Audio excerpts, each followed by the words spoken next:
So far during FM23, we've done a few Wonderkids tier lists. We've looked at goalkeepers, defenders, midfielders, strikers, and the players that came through in the winter update, but never have we compared them against each other to find out who is the all-time best Wonderkid of FM23. So today we thought, why not give that a go? We've got a tier list here with some of the best Wonderkids from Football Manager 23 based on their potential ratings. I've chosen some of the highest rated Wonderkids from the FMSCOUT website, a few from each position. I think it's totaled to somewhere over 20 players, and we've got to figure out which section they go into. Who's going to be the GOAT, who will fit in the best of the rest, who is an amazing Wonderkid, who's a good Wonderkid, and who is just too expensive to really be an option. We've got lots of players to get through, so we'll get right into it. I won't waste too much time, but just to let you know, with each player there'll be a screen grab of what they look like in Football Manager, so if you want to, you can take a second, pause it, and if you somehow haven't heard of some of these players, you can go and take a look at them in game. Some of them quite well known, some of them maybe not as much as you might think. And if you do enjoy this video, please go ahead and smash that like button for us. It will probably be the last tier list video we do with FM23, so any support will be massively appreciated. Feel free to let us know down below who you would have had in this list, who would have been the GOAT for you. And final thing, if you want to show your support to me myself, I have my own channel which you can find linked in the description. Over there we're getting very close to 20,000 subscribers. We've just surpassed 19,000, so anyone that wants to come on over and help us get to that target, I'd really appreciate it. But with that being said,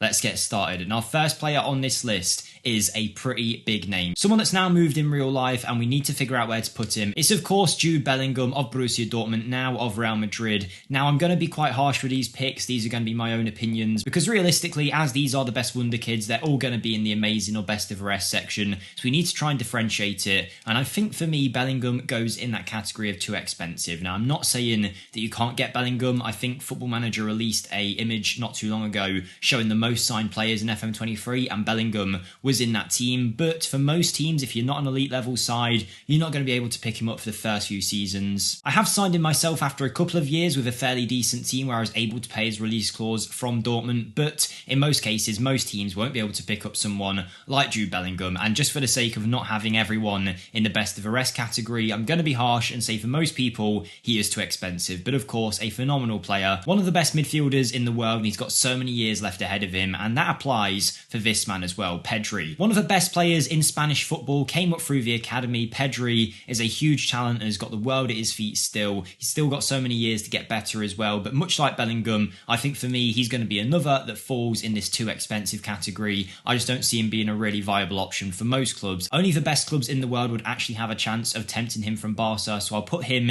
in the too expensive position for now also. Let's change it up a little bit though. Let's move on to a goalkeeper. The only goalkeeper in this list is Elia Capriel, who I'll show on screen right now. Now, when I'm rating these players, I'm taking into account a few things: their potential rating, how good they are right at the start, their price point, how available they are for the majority of clubs and not just your PSGs and Real Madrids. And Capriel is certainly a good goalkeeping option. He'll pretty much always grow into a top level goalkeeper, and as far as goalkeepers go, as unexciting as they are, he is one of the best. So I think for now, for me, he is just a good goalkeeper. They don't excite me too much. I'm not going to have a goalkeeper in the GOAT or best of the rest. So Capriel can sit there in the good category, a nice price as well for him. He is someone that is definitely available for many teams in the world should you want to sign him. Next, I'm going to try and pick out a few players that I think are just going to be straight away answers for that too expensive section. For the same reasons that applied for Pedri and Bellingham, I'm also going to take Jamal Musiala here of Bayern Munich. He's going to go in the too expensive section. I think Bukayo Saka as well of Arsenal. Gavi of Barcelona as well, I think needs to go in that section. I'm not going to put Camavinga there just yet. And I think as well Ansu Fati can go in that area. These are players that are already at some of the biggest clubs in the world. For most teams, it's going to be very hard to tempt them away from their club, and I think for now, we'll leave it as that. Them players are all in the too expensive section. I think you'll understand my reasoning for all of them. All of these players, for 99% of people's Football Manager saves, aren't going to be players that you can go ahead and sign, so for me, they can go in the too expensive section. Now though, let's take someone who's a little bit more interesting to talk about. Let's do Vitor Roque. He comes from the Brazilian divisions, Looks like he might be moving to Barcelona currently in real life. He's a phenomenal striker and people are calling him the next R9. He's got a lot of hype around him, and when he goes to Barca, I think it's for a pretty big fee, about 30 million euros, so hopefully he can live up to the reputation. Obviously they've got Lewandowski, so he doesn't need to adapt straight away, so I think he is going to be a success in real life. But in terms of Football Manager, this is a player that's got ability straight away, he's got bags of potential, isn't the world's most expensive player either, and is actually quite readily available. So I think, I might move this later down the line, but for me Vitor Roque is one of the best players in all of FM23 when it comes to Wonderkids, so I'm going to have him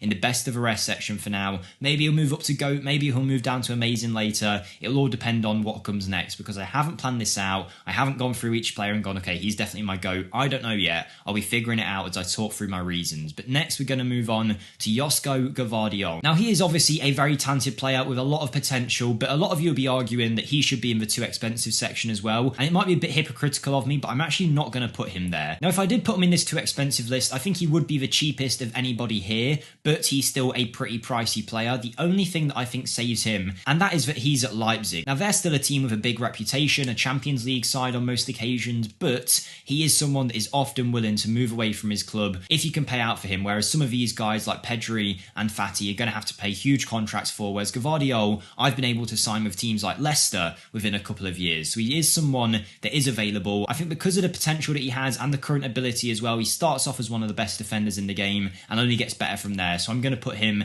as an amazing player. If he was like 10 million, he'd be probably the GOAT, if not best of the rest. But because he is quite pricey, I'm going to put him in amazing for now. And we're going to move on to Camavinga next, who has got one of the highest potentials in all of FM23. We've knew about him for years, signed now for Real Madrid from Stade Rennais, of course, and he is someone that has started to play as left back for Real Madrid and is doing a good job there. Now he is someone that you might think should go in the too expensive section as well, but I'm not putting him in there right now, and the reason for that is, in pretty much every save I do, Camavinga never makes it at Real, and within a year or two they are trying to loan him out, they'll transfer list him for 30-40 million. That's just been my experience, but he is someone that often ends up moving to teams that you wouldn't really expect, like teams nowhere near the level of Real Madrid quality. He's obviously a great player, and because I'm ruling him out of the too expensive section, because of the reasons just mentioned, sometimes he can be available, I think I'll just slot him in the good section for now. Obviously he is as talented as some of the best here, but in terms of his price point, in most cases it will put people off, but I don't think he's completely too expensive to never be able to sign, because within a year or so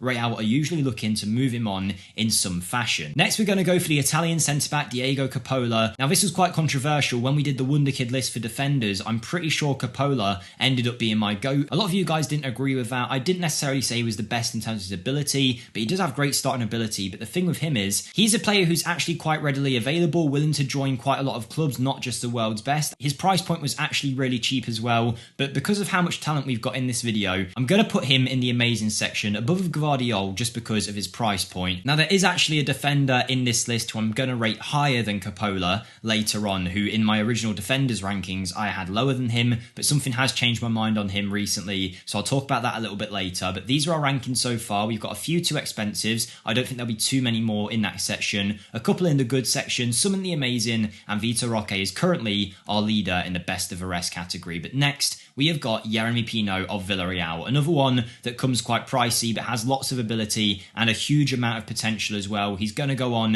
to be one of the best players in Spain's national team in pretty much every single save that you do. He's really talented, a brilliant player, but his price point is quite high. I do think he's going to be cheaper in most cases than someone like Camavinga will be if you wait a little bit, but sometimes he can be really pricey from Villarreal depending on how your saves go. I've seen him move for 40 million after a year or so. I've also seen him get moves for like 110 million pounds to Manchester City. So he's one of them. He's a bit hit and miss in terms of how cheap you might be able to get him. I'm going to put him as a good option, but because of his price point, he's certainly not the best, I don't think. Next, I'm going to take Dortmund's Youssoufa Moukoko, someone that is an incredible player in Football Manager. Is quite hard to get off of Borussia Dortmund's hands, but if you can get him, you have got a brilliant striker straight away, and he'll definitely grow into being one of the best strikers in world football. I think for that reason, he has to be in the category of best of the rest or GOAT, because even though he is fairly expensive, usually you're paying tens of millions of pounds for this guy, he is certainly worth it because he's got the ability straight away, and he's guaranteed, even on the worst end of his potential range, to still be a world-class striker. So he's going in the best of the rest section. I'm going to move him ahead of Vitor Roque for now and put him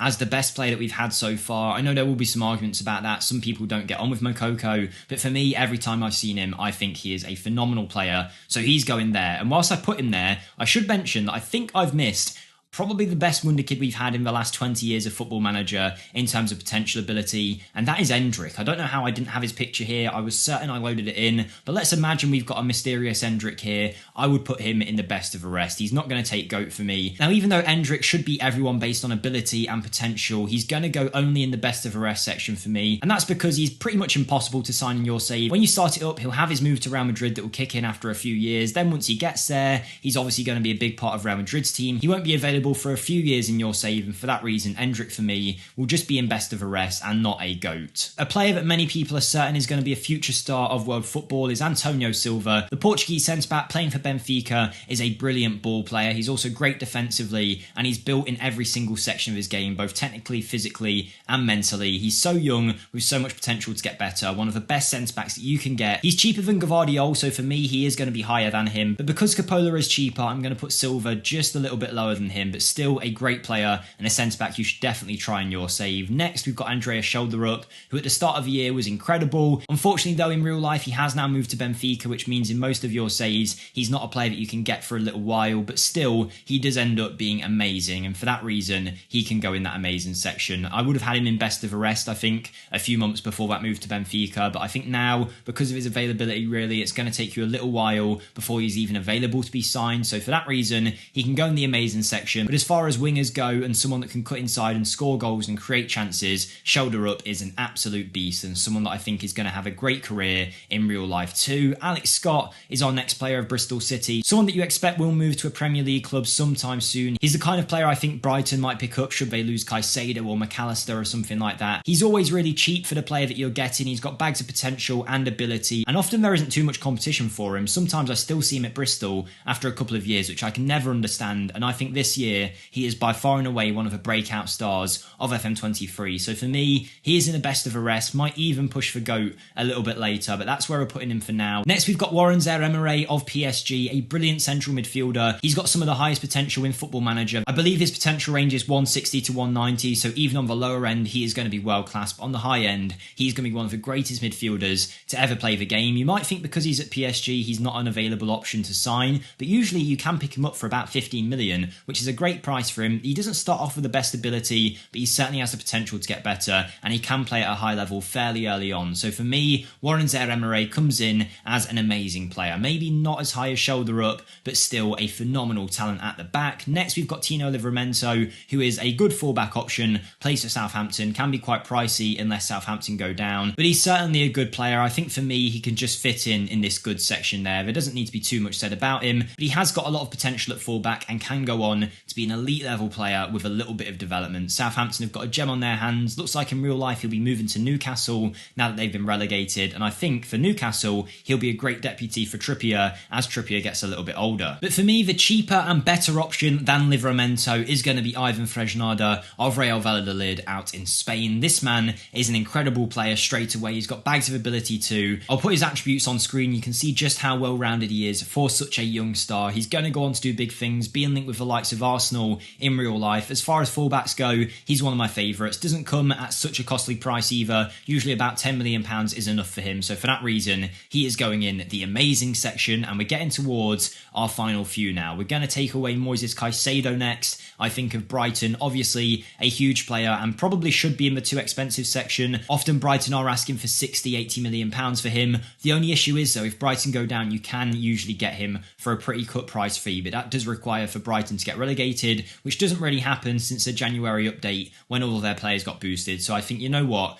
He can go on the too expensive section, but I'll put him on the highest end because I think he is, out of any of these, probably one of the more readily available players. Obviously, Brighton are a great club, but he hasn't yet taken that step up to one of the elite names in world football. So I think for me, he's still too expensive for most clubs, but is still certainly a good option. If you do have the cash to get him, he could be great for you. And we're left with the final three players. We've got two centre-backs and attacking midfielder. I'm going to start off with the first centre-back, Giorgio Scalvini of Atalanta. Italy are known for producing great defenders, and Scalvini Calvini looks to be the next one, someone that can pass to an exceptional level, defend really well, and he's got great attributes all around. At such a young age, he looks like he's destined for the very top, being linked with the likes of Man United in real life. I think he's a phenomenal talent. He was the one that a lot of people argued should have been higher than Coppola when I did my defenders list, but I just think because of his price, it is usually quite pricey. I'm going to say he's on par with Coppola. I'll put it at that. Him and Coppola can stay in the same place, but there is one defender that I actually think takes a lot for me recently, and that is going to be Ousmane Diomande of Sporting Club de Portugal, out in the Portuguese divisions. The Ivorian centre-back is an absolute beast at the back. He's strong, he's quick, he's great in the air, and then you add on to the fact that he's a brilliant passer as well, like really, really good. He can defend at a high level, and his mental attributes are on another level. You will have to pay £30 million for him, but I genuinely think it's still a really cheap fee for the player you're getting. You're getting a centre-back that's going to be world-class straight away pretty much, and will be for the rest of your save. And for that reason, for me, him and Alex Scott are two of the best of the rest players that you can get in this year's Football Manager. But as I've been making this list, I think I've decided on who I'm going to say is my GOAT. He looks like someone that's going to be making a move this summer with an £18 million release clause. Newcastle seem to be interested, and there's going to be plenty of clubs sniffing around him. It is, of course, Arda Güler. The Turkish 17-year-old has incredible ability, incredible potential, can play a few positions. The only thing that lets him down, and I did mention this before when I did my Wonderkid midfielders tier list, is that his physicals start off really low. He really isn't built to play professional football yet, but that will change over time if you give him the game time. But technically, he's already up there with some of the best in world football, and he's only like 17. He's got years to get better, and between the ages of 17, 18, 19 in your save, if you give him a lot of game time, those physicals will develop a hell of a lot, and he will become someone that can just run the show. Once he's at full growth, there's nothing better than looking at his technical attributes. There'll be 19s, 18s, 20s even, in some cases everywhere. This man is an exceptional talent, and I'm really excited to see what he does in real life also. But there we go. We are done. My tier list of FM23 Wonderkids is complete. Probably the last one we'll do for the game, and I'm going to put Arda Güler right at the top. Let me know if you disagree. Would you have had Makoko? Would you have had Endrick, Vitor Roque, Diomande, Alex Scott, or someone that didn't even make it that high? Let me know your thoughts in the comments down below. But most of all, have a great day, everyone, and I'll see you next time. Thank you, and goodbye.